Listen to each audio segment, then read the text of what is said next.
Hello and welcome to Glorious Marriage. We're Johnny and Lori Thomason, and we're going to be going over some things these next several minutes, helping you and your spouse to have a glorious marriage. Man, I sure hope so. I know what we're going to give is the Bible, so I know That's right. It'll help you, but you have to receive it, you have to believe it, and you have to do it. There you go. Hey, and if you're driving down the road, keep on going because See, believe, and do. That'll right. preach. Yeah, keep driving. You can always go to kingdomkeys.org, go to the podcast page, check out other programs that we've recorded on the audio, and if you want the video, go to the Johnny Thomason YouTube page, and there you go. There is a wealth of information there to be had. Nobody can say, there's no excuse. Right. I didn't know. Nobody said. Well, yeah. And Johnny spelt with the I-E. That's right. Johnnnie.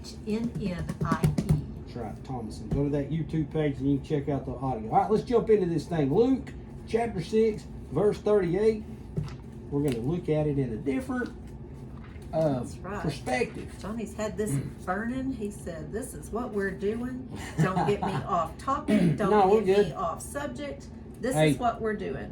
This is the majority of the time I've heard the scripture. It's dealing with giving money. It's talking about the tithe when you do offering. It talks about giving. But let's look at it from a marriage point of view, a husband's point of view, and a wife's point of view. If you want to have a glorious marriage, that is. Yeah. Luke chapter 6, verse 38. Give. I'm pausing on purpose. That's good. Give. Yeah. And it will because be it's not just given money. to you. Because we're going to think outside the box today. This is not just money. Monetarily. This is love, time, respect, honor, cherishing. Yeah. How about disrespecting, unloving, jerkified? What's the other one? Sniveling, complaining. Whatever you give. Whatever it is. Look in the mirror. What are you giving? Okay. Complaining. Okay, so give. And it will be given to you. Ooh. Good measure. Pressed down. Shaken together. And running over will be put into your bosom. For with the same measure that you use, it will be measured back to you. Boom! Boy, that just stepped on toes. That was like running into a brick wall to some of you. Because have you been sowing discourse? Have you been sowing strife? Have you been sowing dishonor, disrespect? Have you been sniveling? Have you been complaining? Have you been nagging? Or have you been loving, honoring, cherishing? All the things that we are commanded to do in this New Testament. I'm just asking the question. Because for with the same measure that you use, it will be measured back to you. If you want love, give love. If you want respect, give respect. If you want to be cherished, then cherish. If you want your back rubbed, rub her back. Or vice versa. Yeah. It's the law of reciprocity. What you sow, you get back. If you want to be respectful and loving, then if she asks you to put the potty seat down, put the potty seat down. If y'all come to an agreement to leave it up, leave it up. Or maybe you have two bathrooms, leave one down, leave one up. Put the lid back on the toothpaste if you have to share a tube of toothpaste. If that's a source of contention, yes. If you pick your socks up and you put them in the laundry basket, when you get off or you change clothes, men, put your clothes in the laundry basket. Don't just throw your stuff around. If she says, hey, ask you to take the garbage out, quit having to be asked, do it on your own. I'm just giving these are just things. You and I live together, Lori. We lived together for 38 years. We know these things. I mean, there's stuff I do that don't even have to be asked. You don't have to ask me to do certain things. I just get it done. Right. And the same thing with you. Or a lot of times I'll go to do it and I'll find that, he's already done that. So it just happens. So we have a different type of relationship than most people, I guess you'd say. I mean, because of the duties in the household, it's different than, say, the normal whatever. I would say that we go above and beyond with each other, out serving one another than the most. Well, that was once we got that revelation that we are to model Jesus. Jesus came to serve, not to be served. And that's what we're to do. And when we got that revelation, and we purposed to apply that to our marriage, I'm going to out, quote quote, I'm going to outserve you. Mm-hmm. And it kind of became almost like a competition, and not, I don't mean to take that to an extreme, but I looked at serving you differently. Yeah. It's not a chore, it's not a duty, it's not something that I grudgingly do. I do it because I want to. I do it because I want to be like Jesus. Jesus Right. came to serve. Yeah. Not to be served. So saying all that, we don't have a perfect marriage, and I know there's a lot of people go, who do you think you are? Y'all think you're, no, we don't think we're perfect. We still have to make ourselves do it. We still have conflict. Yeah. She still pushes my buttons. I still push her buttons. We're making it as glorious as we can with two imperfect people. That's right. Our perfection that we are striving for is to be like Christ. Yeah. That's what makes this work. It's because we want to be like Christ. We want to take. Say that's what makes it work, because it's work. We work at it. There it is, and it's and you can't be selfish. Right. We've said that so many times. You cannot be selfish in a marriage. Husbands, it's your responsibility to make sure your wife's needs are met. Mm-hmm. Wives, it's your responsibility to make sure your husband's needs are met. Yeah. Right? Yeah. And before marriage, a lot of times, it was about you. You could do what you wanted to do when you wanted to do it. Before marriage. But that's why before marriage. I just wanted to stress that. Yes, But before marriage. But when Make you sure say I carry do, that. Yeah. it ain't about I no more. Yeah. It's about her, or it's about him. I do serve you from now on. I do That's put it. your needs above mine Yeah. from now on. That's what husbands love your wives means. Yeah. Wives respect your Mhm. husbands. Uh-huh. Yeah. Oh. And then once the kids come, then it's you're training your children, you're modeling what marriage looks like to your children. Absolutely. So what are you showing them? What are they learning from your marriage at home? What are Yep. they learning about being married? If I nag hard enough, it'll finally get done.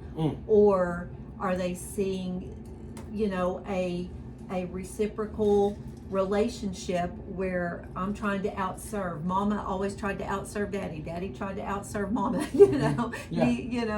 Kids pick up on these things. They know. And there again, you can ask her daughters. Mom and dad had their flaws, but daddy always loved mama, and mama always loved, and we still model that, even to our grown children and to our grandkids today. Yeah. You can ask my daughters sometime if y'all see them out and about, how's your mom and dad's marriage? Did they gross you out? Did they gross you out? This type of thing. Gross you out means we showed affection in front towards of one them. another. Yeah. Like we do love each other. Yeah. So that's Yeah. good stuff. So all of these things that we're teaching you are not out of, it's out of, because we've been there and done that. Yeah. We're living it right now. Mm-hmm. But we have to learn it through and do it the way the Bible teaches to do. So give, and it'll be given to you, good measure, pressed down, shaken together, and running over, will be put into your bosom, for with the same measure that you use, it'll be measured back to you. So the next time your wife pushes your buttons, or your husband pushes your buttons, why don't you stop and listen, or stop and think about it before you just go and having diarrhea at the mouth and just blowing up? Why don't you season that with love? Yeah. Like, babe, Yeah. do you mind when you finish using the restroom putting the potty seat down? Mm-hmm. Babe, will you mind when you get off work and you get home putting all of your clothes in this laundry basket over here? See what I'm saying? Yeah. Hey, babe, when you get done with supper and whatever else, would you mind taking the trash out? Hey, would you mind filling my vehicle up with gas, with fuel? See, all these things instead of demanding or I told you to put your laundry in that basket when you get How home many from times work. do I have to tell you? How many times do I have to tell you? No, stop, don't do it. No, Because we don't look, talk like that. it will be measured back to you. Yeah. So the next time you do something, then Yeah. you won't get chewed out. Then the next time you maybe voice a concern, in other words. And see, this goes back to communication. This goes back to conflict resolution. We've gone over that and given so many tips on how to do it, Yeah. how to be a good listener, how to be a good communicator, how to absolutely resolve conflict. Hey, if you're new to the program and you haven't listened, go back to the archives, go back to the podcast page. You can go back to the YouTube videos. We've taught on communication and conflict resolution in many parts. And we Yes. often refer to it throughout every program just about.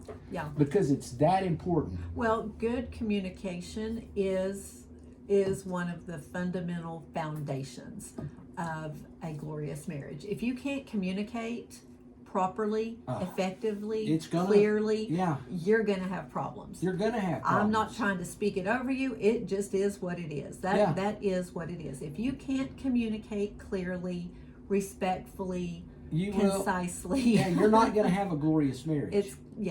So you've got to learn to communicate to and like Johnny said, go back, listen to some of those teachings, get the tools, get the fundamentals down to help you do that. Yeah.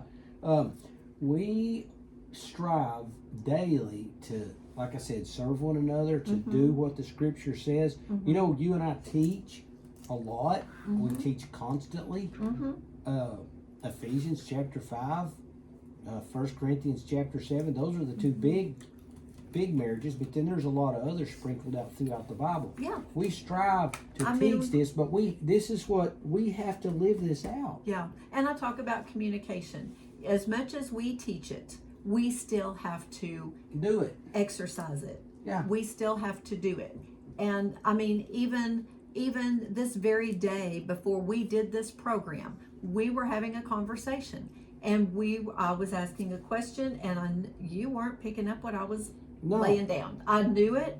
I'm trying to rephrase it, and I could have gotten frustrated, and I could have said, "You're not listening to me. You just never understand me." But I had to keep. Right. Well, let me say it this way. And I know let me say it this way. And I was answering her because I know what the question was. But there again, it's my time to communicate. I got to change the way I say it to her, because that's the deal. Yeah. She was saying it, and we just wasn't. It wasn't clicking. Yeah. It and wasn't. A lot of times we're saying the and same you know thing. What? We're saying it differently. I wasn't mad at her. She wasn't mad at me. But we understood that we come to this and this is the deal. Women are wired different than men. We're just different in that aspect. Yeah. Her brain doesn't work like my brain. And so it's not bad. It's not bad. It's a fact. So that topic and that deal come, and I knew that you was trying to communicate, because you said you told me 2 or 3 times, or you asked the question 2 or 3 different ways, maybe 4 different ways by the time. Finally, at the very end, I think it clicked for both of us. Right. It wasn't Lori's fault. Wasn't my fault. It's I didn't understand. And it wasn't anything that, if I didn't understand, if I didn't get clarity in this area, it wasn't going to be a big deal. It wasn't that kind of conversation. But there are some conversations where if we aren't on the same page, it can get to be a big deal. If you're talking about finances, if you're talking about child training, and you don't understand what each other is saying, it's going to be frustrating. It's going to be very frustrating and detrimental, possibly, to that situation. So make sure that you're communicating clearly. Make sure that we're giving love